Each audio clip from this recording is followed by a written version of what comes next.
really important when you take the shocks.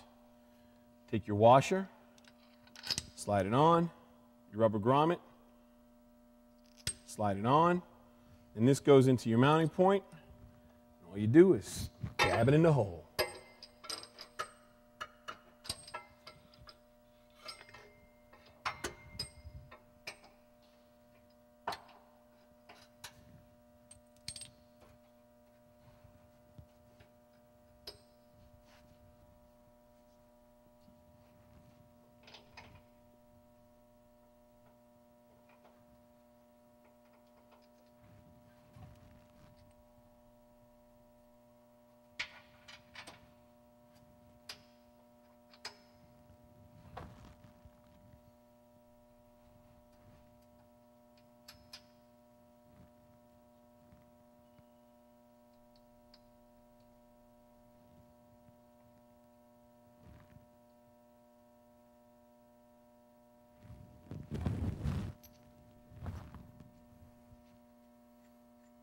Now this funky pin is made for one reason.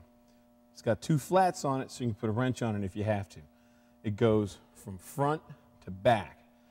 This spacer, which is metal, goes between the shock mount on the rear end and the shock absorber.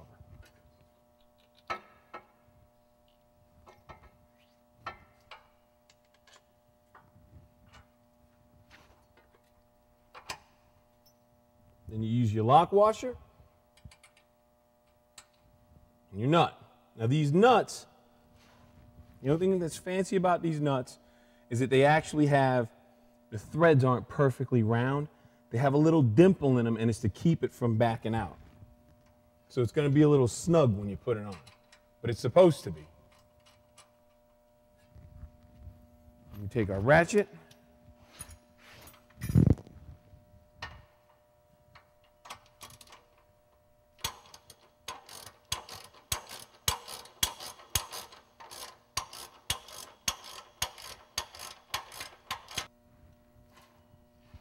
Tighten up our top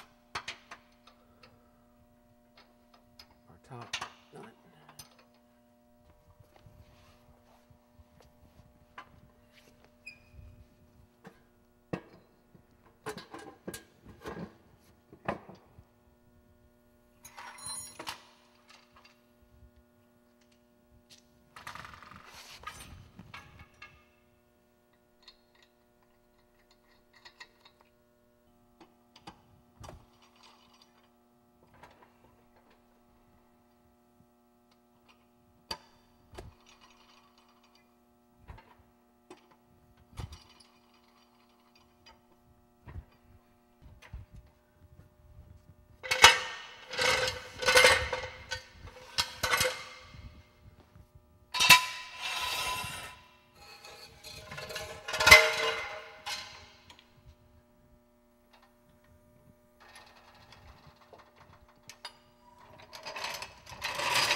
As you can see, we only did one side.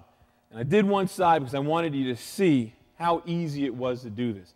It took me roughly an hour and a half with basic hand tools. I mean, I used a 15mm wrench, a screwdriver, a 3/4 inch socket on a 1/2 inch drive ratchet, and basically that was it. A pair of wire cutters to cut the line, and that's it. This side is done.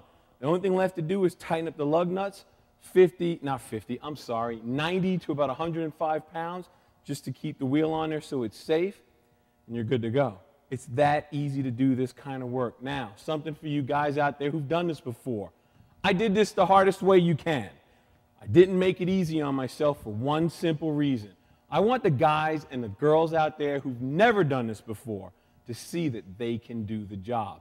The biggest thing you need to worry about is make sure when you do a job like this to plan it out. Do it on a Saturday morning. This way you have the ability to call Strutmasters.com and get help if you need it, because they have certain hours that they're manning the phones, and that's important. Second of all, if you've never done this before and you know someone that has, get someone to help you. Call a friend. It's not difficult to do. Sometimes two heads are better than one. And that's it, guys. It's done. It took me about an hour, the other side another hour, 2 hours. The rear suspension is finished. It's brand new rear suspension in the back. and you're good to go. You're rolling down the road, the rear of your car isn't dragging, and it looks like it's supposed to.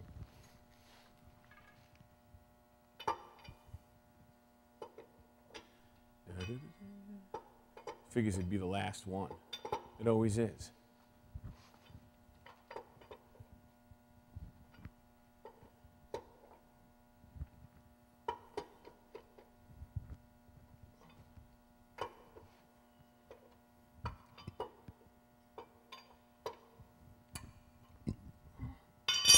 Now all that's left to do is clean up.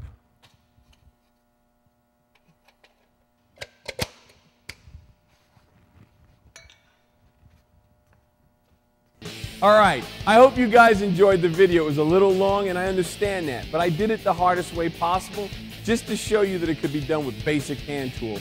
Granted, there's going to be people out there with knowledge to do it and make it easier for you.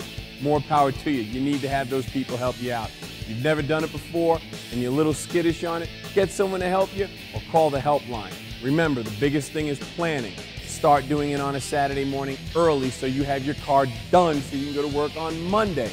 That's really important. And if you work some kind of funky second or third shift, you know when you've got your weekend, that's when you need to do the job.